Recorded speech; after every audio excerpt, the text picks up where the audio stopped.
ନମସ୍କାର, ଜୟ ଜଗନ୍ନାଥ। ଆଜି ମୁଁ ଏଇ ଯୋଉ ବଇଛି ଆପଣ ଭାବୁଥିବେ ମୁଁ ମତେ ଭାଷଣ ଦେବି ନା ମିଛ। ଇଏ ହଉଛି ମୋର ଗୋଟେ ଦାଦା ପୁଅ। ଇଏ ଭାଇ ସତ୍ୟ ଭାଇ ଆପଣଙ୍କ ଘର କୋଉଠି? କେନ୍ଦ୍ରାପଡ଼ା। କେନ୍ଦ୍ରାପଡ଼ା। ମୁଁ ଆଜି ଆସିଥିଲି, ଆମେ ଦି ଜଣ, ମୋର ଗୋଟେ କାମ ଥିଲା କଟକରେ। ମୁଁ କହିଲି ଟିକେ ମନ ରାଜା କତିକି ଟିକେ ଯିବା। ଆକୁ କୋଉଥିରେ ବି ଦେଖିନଥିବେ। ଯାହା ହଉ ଭାଇ, ମାନେ ମତେ କଷ୍ଟ ହଉଛି ଗାଁରେ, ମାନେ ପାଠଶାଠ ପଢେ। ଆମ ଗାଁର ଗୋଟେ ଭଦ୍ର ପିଲା କହିଲେ ସିଏ ମତେ ଭାରି ଭଲ ଲାଗେ। ତାହେଲେ ଯେତେବେଳେ ଦେଖିବ ଆଜ୍ଞା ଭାଇ ନମସ୍କାର, କଟକରୁ ଗଲେ ନମସ୍କାର ହବ। ଭାରି ଭଦ୍ର। ଶଙ୍କରପୁରରେ ସେ ଗୋଟା ଜାଗାରେ ଘର ଭଡା ନେଇକି ମତେ 2 ବର୍ଷ ଖଣ୍ଡେ ହେଲା ରହିଲୁଣି ବୋଧେ। ମାନେ ଦେଖନ୍ତୁ ଟିକେ, ମାନେ ତାର ଏଠି ରୁମମେଟ୍ ଇଏ ଭାଇ ଜଣେ ଅଛନ୍ତି। କେଇ ଜଣ ରହୁଛ ରୁମରେ? 2 ଜଣ। 2 ଜଣ ରହୁଛନ୍ତି। ମାନେ ପାଠ ପଢିକି ତାର ଏଣ୍ଟ୍ରାନ୍ସ ଦେଇ ଚାଲିଛି।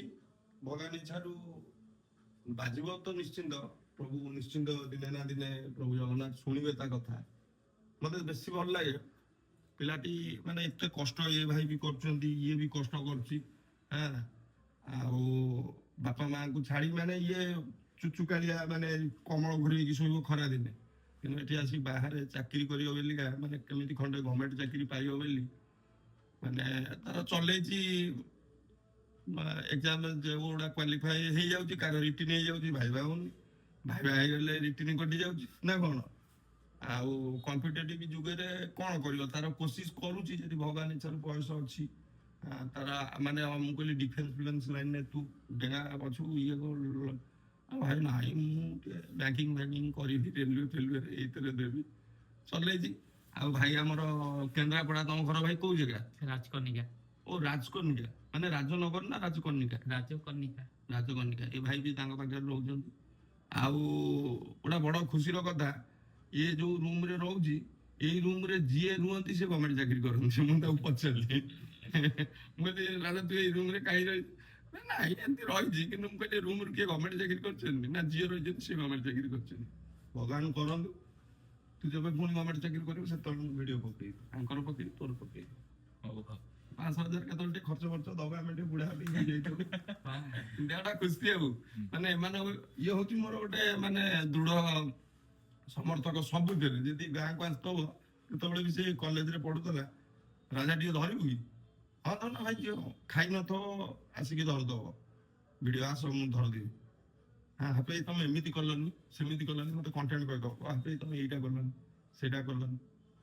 ଯୋଉ ମାନେ ଦେଖ କେମିତି ନିଜେ ରୋଷେଇ କରୁଛନ୍ତି, ଦେଖ ନିଜେ ରୋଷେଇ କରୁଛନ୍ତି, ଖାଉଛନ୍ତି। ଏଠି କଣ ବଇଛି ଏଠି? ଭଜା। ଭଜା ଭଜା ପୋଡି ପାରିଗଲାଣି ଭିଡିଓ ଚକର ତମର। ଭଜାରେ କୋବି ଆଳୁ ଭଜାକୁ, କୋବି ଆଳୁ ନା ଟମାଟର ତା ଦେହରେ ପକେଇଦେବେ ବୋଧେ। ଆଉ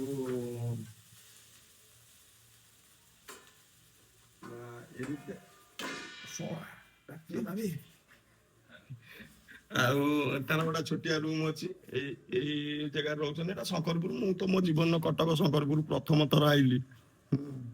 ଆଉ ଏଇଠି ତାଙ୍କର ରହିକି ଚଲେଇଛନ୍ତି। ତାଙ୍କର ଜିନିଷ ପତ୍ର ଥୁଆ ହେଇଛି। ଆଉ ଖଟିଆ ବି ସେପଟେ ଡେରି ଦେଇଛନ୍ତି। ଏମିତିଆ କଥା ଆଉ। ଭଗବାନ ଡାକୁଛି ପ୍ରଭୁ ଜଗନ୍ନାଥଙ୍କ ପାଖରେ ମୁଁ ଏତିକି ପ୍ରାର୍ଥନା କରିବି, ହଁ 2 ଜଣଙ୍କର ନିଶ୍ଚିନ୍ତ ଦିନେ ନା ଦିନେ ଚାକିରି ହଉ। ଆଉ ଓପିରି ଫୋପିରି ବାପା କରିବନି, ମୁଁ ତାର ଘୋର ବିରୋଧୀ। ନା କଣ ଭାଇ?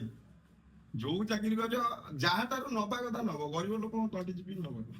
ଯଦି ଚାକିରି ପାକିରି ଭଗବାନ ଇଚ୍ଛାରୁ ହେଲା। କିନ୍ତୁ ହଉ ହଉ ଚାକିରିରେ ଯଦି ଧରା ପଡିଗଲ, ଭିଜିଲାନ୍ସରେ ସରିଗଲା ପାଠ। ବୁଝିଗଲେ କି ନାଇଁ? ହଉ ରଖୁଛୁ ଭାଇ। ଭାଇ ମାନେ ଛୋଟିଆ ଛୋଟିଆ ମୋ ସାନ ଭାଇ 2 ଜଣଙ୍କୁ ସମସ୍ତେ ଆଶୀର୍ବାଦ କରିବେ, ଯେମିତି ପ୍ରଭୁଙ୍କ ଇଚ୍ଛାରୁ ଖଣ୍ଡେ ଖଣ୍ଡେ ଚାକିରି ପାଆନ୍ତୁ। ଦେଖାଯାଉ ତାଙ୍କ ଭାଗ୍ୟ ନା ନାଇଁ, କପାଳ ଲିଖନ କି କରିବା। ଏମିତି କେତେ ସ୍କଲାର ଷ୍ଟୁଡେଣ୍ଟ ଟ୍ୟାଲେଣ୍ଟ ପିଲା ବୁଲୁଛନ୍ତି, କିନ୍ତୁ ତାଙ୍କର ଚାକିରି ହେଇପାରୁନି। ଲାଷ୍ଟରେ ପ୍ରାଇଭେଟ ଚାକିରି। ବୟସ ଅଛି, କୋସିସ କର, ଯଦି ବାଜିଯିବ ବାଜିଯିବ। ଭଗବାନ କରନ୍ତୁ। ଆମେ ତ ବେକାରୀ, ଆମର କିଛି ଅଖା ନାହିଁ କି ଗଉଣୀ ନାହିଁ। ହଉ ରଖୁଛୁ, ନମସ୍କାର। ନମସ୍କାର।